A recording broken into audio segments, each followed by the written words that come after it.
Tamil Nadu assembly ఎన్నికలకు ప్రధాని నరేంద్ర మోదీ ప్రత్యేక ప్రాధాన్యతనిస్తున్నారు. హిందుత్వ ఆయుధంతో ఆయన ఎన్నికల సమరానికి సన్నద్ధమయ్యారు. ఈ నేపథ్యంలో సాధ్యమైనన్ని ఎక్కువ సీట్లు గెలుచుకుని తమిళనాడులో జెండా ఎగరేయాలని నిర్ణయం తీసుకున్నారు. ఈ నేపథ్యంలో తరచూ ఆయన తమిళనాడు పర్యటనలు పెట్టుకుంటున్నారు. ఈ పర్యటనలో హిందుత్వ ఐడియాలజీకి టాప్ ప్రియారిటీ ఇస్తున్నారు.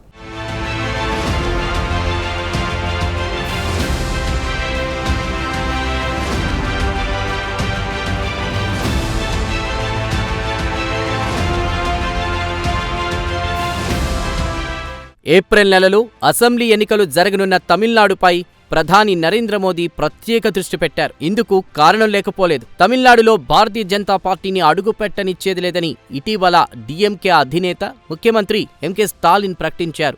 ద్రవిడ పార్టీలను కాదని తమిళనాడులో కమలం పార్టీ సత్తా చాటే ప్రసక్తే లేదని ఆయన కుండబద్దలు కొట్టారు. దీంతో ముఖ్యమంత్రి స్టాలిన్ ప్రకటనను ప్రధాని నరేంద్ర మోదీ సీరియస్ గా తీసుకున్నారు. అసెంబ్లీ ఎన్నికల్లో గౌరవప్రదమైన సీట్లు గెలుచుకుని స్టాలిన్ కు బుద్ధి చెప్పాలన్నది ప్రధాని నరేంద్ర మోదీ వ్యూహంగా కనిపిస్తోంది.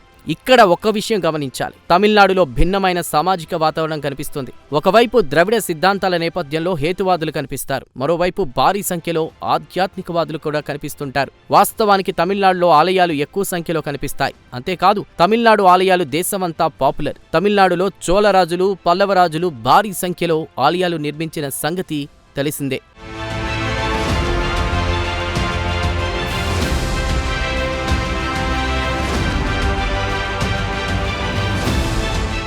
కాగా తమిళనాడు పర్యటనకు ఎప్పుడు వచ్చినా ప్రసిద్ధి చెందిన ఆలయాలను సందర్శించడం ప్రధాని నరేంద్ర మోదీకి అలవాటు. ఇందులో భాగంగానే కొన్ని సంవత్సరాల క్రిందట ఆయన రామేశ్వరం వెళ్లారు. అక్కడ పూజలు చేశారు. అలాగే ఆధ్యాత్మిక పరంగా ఎంతో కీలకమైన మదురై, తిరుచి జిల్లాల్లో ఆయన పర్యటించారు. ఈ పర్యటనలో భాగంగా అక్కడి ఆలయాలను ఆయన సందర్శించారు. అలాగే కొన్ని సంవత్సరాల క్రిందట చోళరాజుల రాజదండాన్ని ఆయన పార్లమెంటులో ప్రతిష్ఠించారు. ఈ సందర్భంగా తమిళనాడు నుంచి అర్చకులను ఢిల్లీకి పిలిపించారు. వారితో ఆధ్యాత్మిక కార్యక్రమాలు కూడా నిర్వహించారు. మొత్తం మీద తమిళనాడులోని ఆధ్యాత్మికవాదులకు ఆయన దగ్గరయ్యారు. హిందుత్వ భావనకు ప్రధాని నరేంద్ర మోదీ పెద్ద పీట వేస్తున్నారన్న అభిప్రాయం వారిలో కలిగించారు. ఇదిలా ఉంటే ఇటీవల తిరుపరకుండ్రం కొండ వివాదం తెరమీదకొచ్చింది. వాస్తవానికి తిరుపరకుండ్రం కొండ తమిళనాడులోని ఒక ఆధ్యాత్మిక కేంద్రం. ఈ కొండపై పిళ్ళయ్యార్ ఆలయం ఉంది. కాగా కార్తీక దీపోత్సవం సందర్భంగా ప్రతి ఏడాది ఇక్కడ దీపాన్ని వెలిగిస్తారు. ఇలా దీపం వెలిగించడంపై ఇటీవల అక్కడ ఘర్షణ వాతావరణం నెలకొంది. దీంతో తిరుప్పడకుండ్రం కొండపై దీపం వెలిగించే వివాదం చివరకు రాజకీయ రంగు పులుముకుంది. ఈ నేపథ్యంలో తమిళనాడు బీజేపీలో జోష్ పెరిగింది. డీఎంకే సర్కార్పై విమర్శల వర్షం కురిపించింది. తమిళనాడులోని కోట్లాది మంది హిందువుల మనోభావాలను డీఎంకే సర్కార్ గాయపరిచిందని భారతీయ జనతా పార్టీ ఘాటు ఆరోపణలు చేసింది. అంతేకాదు తమిళనాడులో హిందువుల మనోభావాలను పట్టించుకునే నాదుడే లేకుండా పోయారని కమలం పార్టీ నేతలు వ్యాఖ్యానించారు. కథ అక్కడితో ఆగలేదు. హిందువుల పాలిట డీఎంకే సర్కార్ ఒక శత్రువులా మారిందని బీజేపీ నాయకులు ఘాటు ఆరోపణలు చేశారు.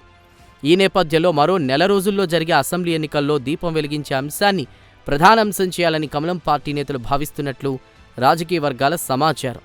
సదరు ఆధ్యాత్మిక కొండకు ప్రధాని నరేంద్ర మోదీ వెళ్లడం తమిళనాడు బీజేపీ వర్గాల్లో ఉత్సాహాన్ని పెంచింది. అంతేకాదు తిరుప్పడకుండ్రం కొండ పర్యటనతో హిందూ ఓటర్లకు ప్రధాని నరేంద్ర మోదీ బాగా దగ్గరయ్యారు.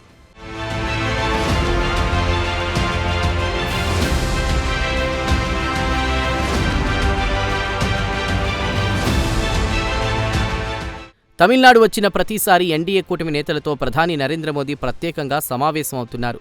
రాష్ట్రంలో నెలకొన్న రాజకీయ పరిస్థితులను అడిగి తెలుసుకుంటున్నారు.